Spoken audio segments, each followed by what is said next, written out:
सोमवार प्रदोष व्रत कथा।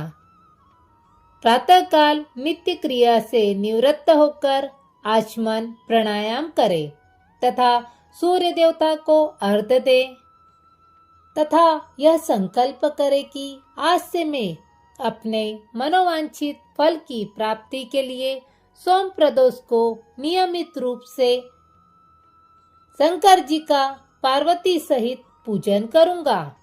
संकल्प करने के बाद गणेश आदि देवताओं का पूजन करें। फिर शिव पार्वती का विधि विधान से पूजन करें तथा ओम सहिताय शिवाय नमः इस मंत्र का 108 बार जप करें। जप करने के बाद भगवान शंकर की स्तुति करें। इस व्रत को जो कोई भी करता है, भगवान की कृपा से उसके समस्त कार्य सिद्ध होते हैं। रोगी का रोग दूर हो जाता है, निर्धन को धन की प्राप्ति, विद्यार्थी को विद्या प्राप्ति एवं संतान चाहने वाले को संतान का लाभ होता है। यदि कोई राजा इस व्रत को करता है, उसके राज्य में प्रजा सभी प्रकार से सुखी रहती है तथा महामारी, अकाल आदि का भय नहीं रहता है। शत्रुओं का नाश हो जाता है और वह राजा या जो कोई भी इस व्रत को करता है, शिव पार्वती की कृपा से दीर्घ आयु को प्राप्त करता है तथा अंत में भगवान शंकर के परम धाम को प्राप्त करता है। निसंतान वैश्य की कथा। प्राचीन काल में धन धान्य से युक्त एक वैश्य था, किंतु उसके एक भी संतान न थी। इससे वह सदैव अत्यंत दुखी रहता था। वह वैश्य प्रत्येक सोमवार को शिव जी का पूजन एवं व्रत करता। भगवान का भोग लगाकर ही वह पत्नी सहित प्रसाद स्वरूप भोजन करता था।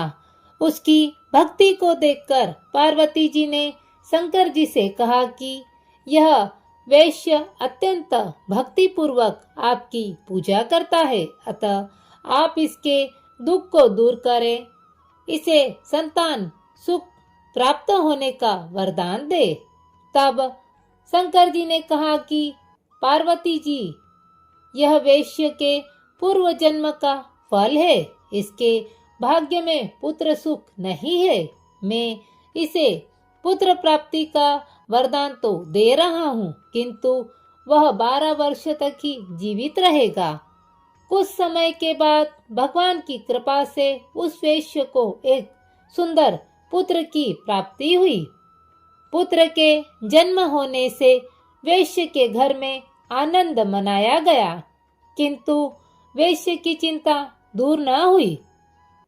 उसे ज्ञात था कि उसके पुत्र की आयु केवल 12 वर्ष की है, किंतु फिर भी प्रसन्नता के साथ 11 वर्ष बीत गए।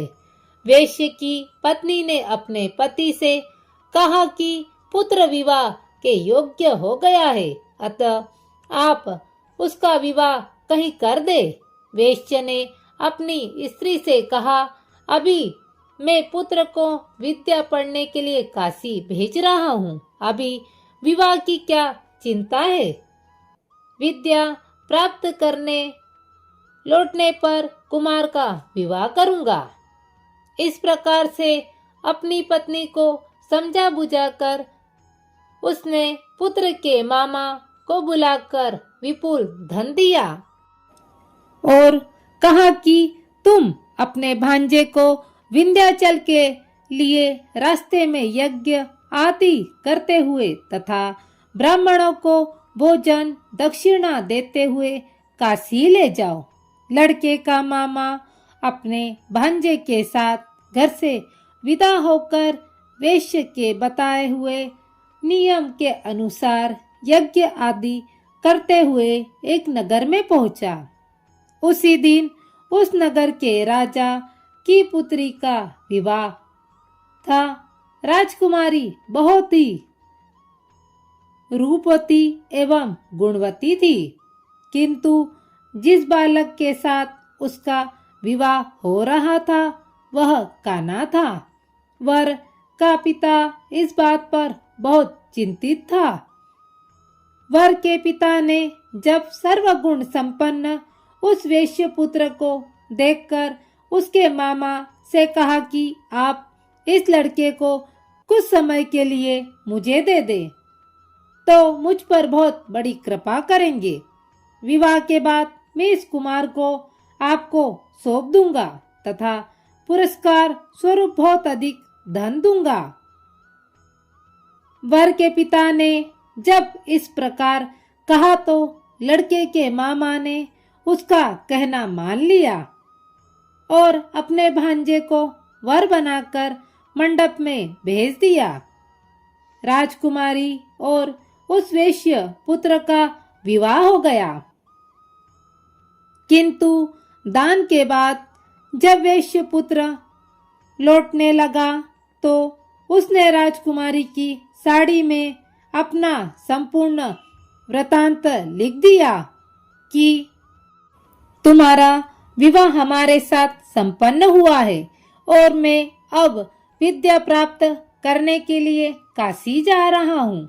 एक काना राजकुमार तुम्हें अपनी पत्नी बनाएगा और उसी के साथ तुम्हें विदा होना पड़ेगा। यह लिखकर वेश्य पुत्र विद्या प्राप्त करने के लिए काशी चला गया। जब राजकुमारी विदा होने लगी तो उसने अपनी साड़ी पर लिखे हुए शब्दों को देखकर उसे पढ़ा और उस राजकुमार के साथ विदा होने से इनकार कर दिया। कहा यह मेरा पति नहीं है, मैं इसके साथ नहीं जाऊंगी। मेरा पति वैश्य कुमार है जो विद्या प्राप्त करने के लिए काशी गया हुआ है। कन्या के माता पिता वर पक्ष के लिए किए हुए छल को देखकर अत्यंत दुखित हुए और राजकुमारी को विदा नहीं किया। उधर वैश्य कुमार काशी पहुंचकर विद्या अध्ययन करने लगा तथा उसके मामा ने यज्ञ करना शुरू कर दिया। जिस दिन 12 वर्ष पूरे हुए लड़के ने कहा कि आज कुछ शारीरिक कष्ट है अतः मैं आराम करूंगा। ऐसा कहकर लड़का अपने बिस्तर पर जाकर लेट गया और मर गया। थोड़ी देर बाद जब मामा ने आकर देखा तो अपने भांजे को मरा हुआ पाया, जिसके कारण वह बहुत दुखित हुआ। किंतु यज्ञ भंग हो जाने के डर से चुप बना रहा। यज्ञ की पूर्ण आहुति होने के बाद जब सभी लोग वहां से चले गए तब तो उसने बड़े जोर से रोना प्रारंभ कर दिया। देव योग से शिव पार्वती उधर से कहीं जा रहे थे।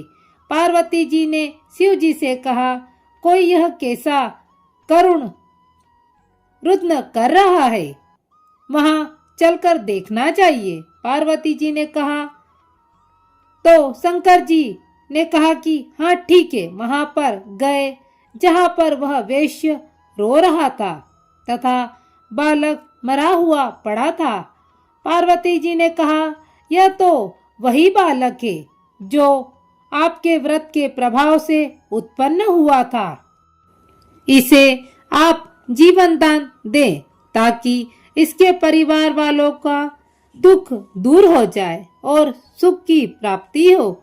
शिव जी ने कहा कि यह बालक की आयु पूर्ण हो चुकी है, किंतु आपके कहने से मैं इसे जीवित एवं दीर्घ आयु देता हूँ। ऐसा कहकर उन्होंने उस मृत बालक को जीवन दान दिया तथा स्वयं अपने लोक को चले गए। कुछ दिन के बाद वह बालक समस्त विद्याओं में निपुण हो गया और अपने मामा के सहित अपने नगर को चल दिया। मार्ग में उसी नगर में फिर रुका जहां पर उसका विवाह हुआ था। वहां पर उसने यज्ञ किया तथा ब्राह्मणों को भोजन कराकर दक्षिणा दी। राजा को यह समाचार मिलने में देर न लगी कि काशी से विद्या प्राप्त करके एक वैश्य पुत्र लौटा है और वह यज्ञ आदि कर रहा है।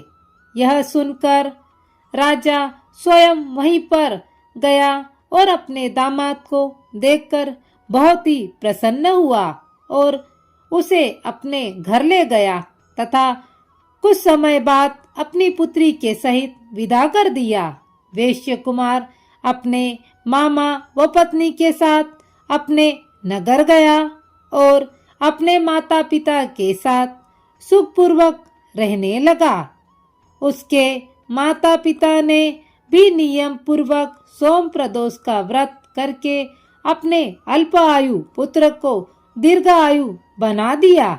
जो कोई सोम प्रदोष व्रत करता है या पवित्र कथा को सुनता है, उसके समस्त कष्ट व पाप नष्ट हो जाते हैं तथा समस्त मनोवांछित पूर्ण होती है।